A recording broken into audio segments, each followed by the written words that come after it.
No hay mal que dure 100 años ni cuerpo que lo resista, reza el adagio popular. Y es cierto, 3 años del gobierno de un inepto en Colombia, que no estaba preparado para ser presidente, y simplemente lo pusieron ahí porque el expresidente innombrable y exsenador aún imputable lo puso ahí, porque él fue el que dijo ese es. Y los borregos, millones de borregos en Colombia, lo siguieron. Y aún hay algunos tan estúpidos, porque esa es la palabra, o tan idiotas útiles, tan imbéciles. Imbécil es ser como un niño malcriado dócil, que lo secundan y dicen cómo se sacrifica el duquecito por nosotros. Obviamente no dicen el duquecito, sino el presidente, al que apodan subpresidente.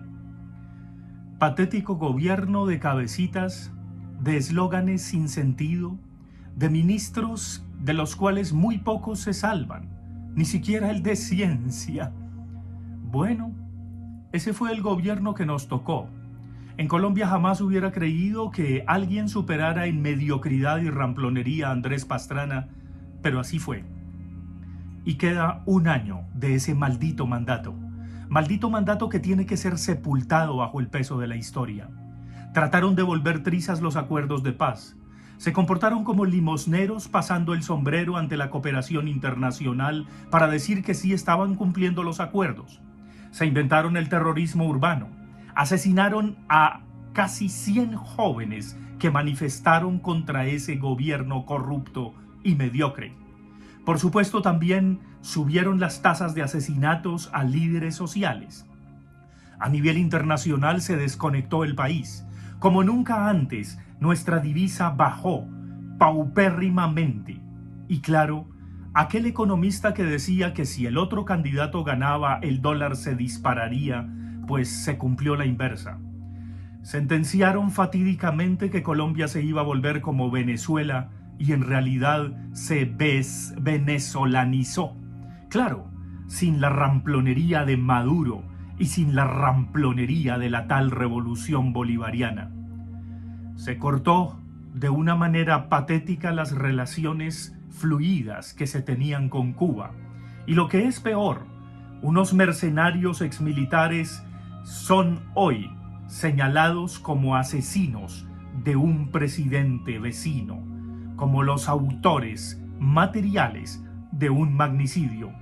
Lo que es peor es que desde el despacho de una señora que apodan tía Martuchis, que se congratula reivindicando las tragedias familiares, ella y la descárate, como la señora de Bureau que negó un pedazo de pizza a un muchacho, todas esas que sacan un feminismo de ultrapacotilla que ni siquiera entienden, como tampoco lo entienden las otras extremistas que forman parte de esa fracción de la izquierda que siempre ha vendido a la izquierda, que siempre ha negociado con el establecimiento y que se encarga justamente de meter la cizaña para dividir las opciones alternativas. Bueno, pues desde el despacho de la tía Martuchis se mandan comunicados y se exige la garantía de derechos a los mercenarios, pero no porque no tengan derechos, sino porque debe haber una olla tan podrida que nunca antes había dado una intervención de esa naturaleza el despacho de la señora, hoy canciller, que dudo mucho que hable un correcto francés habiendo sido embajadora en París. Bueno, ese es el panorama, pero obviamente hay muchos más elementos. Habrá ocasión cuando se cumpla el cuatrienio de contar los chistes malos y los osos cósmicos del presidentico que deberá ser sepultado. Pero ese no es el propósito. Surge una gran interrogación, porque los medios prepagados han hecho todo lo posible para impedir, y lo harán, una opción alternativa en Colombia. Y pueden triunfar. Pero lo que es peor es que la izquierda y el centro izquierda no se ayudan. Por una razón muy simple. Porque los que se dicen de la colisión de la esperanza y de la dignidad muchas veces son el morir de la izquierda y de los alternativos. Son los caballos y yeguas de Troya que se venden al mejor postor, porque como nunca han tenido poder, reptan ante el poder. Y la otra izquierda, la radical, la que puede proponer algo, también se despedaza en inútiles discusiones de si listas abiertas y cerradas. Y claro, si siguen erosionándose públicamente, quien va a capitalizar todo esto va a ser la derecha.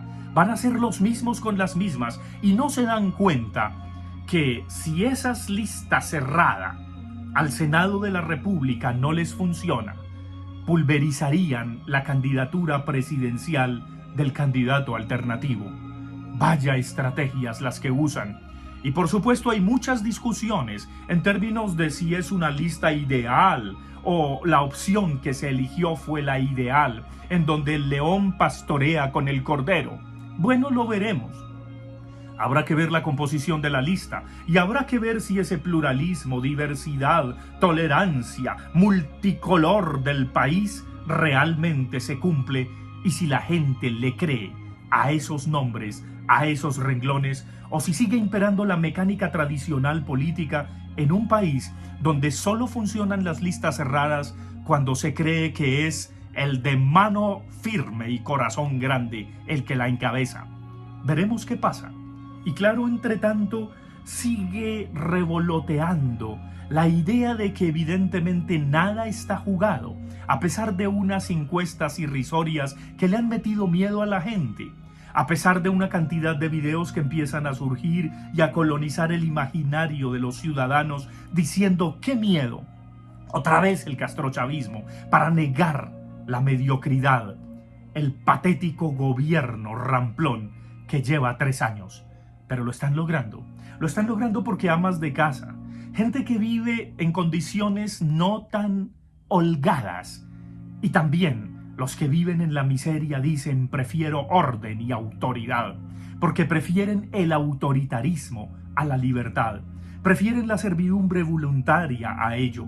Y entre tanto dentro de la misma izquierda hay un movimientico que es el morir de la izquierda, que se encarga de envenenar las posibilidades alternativas, no solamente en Colombia, eso ocurre en muchas otras partes del mundo. Pareciera que se llama por teléfono con la extrema derecha, y de hecho muchos de sus miembros y militantes han pasado de ese morir de izquierda a la extrema derecha.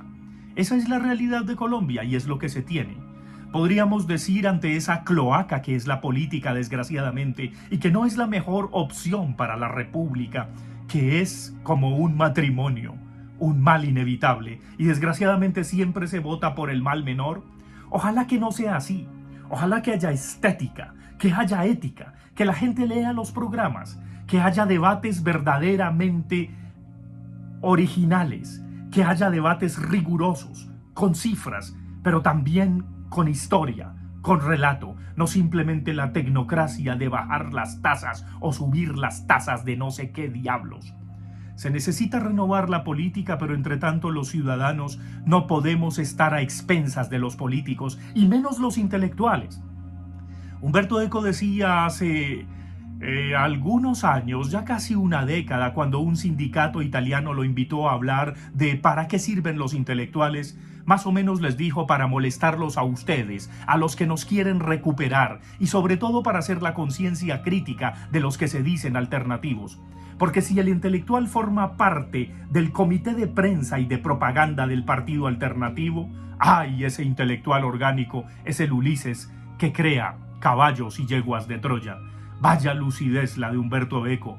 Y entonces, entre tantos ciudadanos y ciudadanos, sí, creamos en un mejor país, pero seamos lúcidos, que no nos falte la lucidez del deseo y que seamos conscientes de todos los vericuetos y vestigios que hay, que nos dispongamos a elegir lo mejor, a no vender el voto y sobre todo a creer en los bienes comunes y a desconfiar de aquellos que se dicen buenos o garantes de los bienes comunes, porque lo único que hacen es ocultar sus intereses personales y mezquinos. Por sus propuestas y por su alevosía y ramplonería los conoceremos. Mucho ánimo y que, como el sol que se levanta y que renace, en este año nos preparemos realmente para un cambio.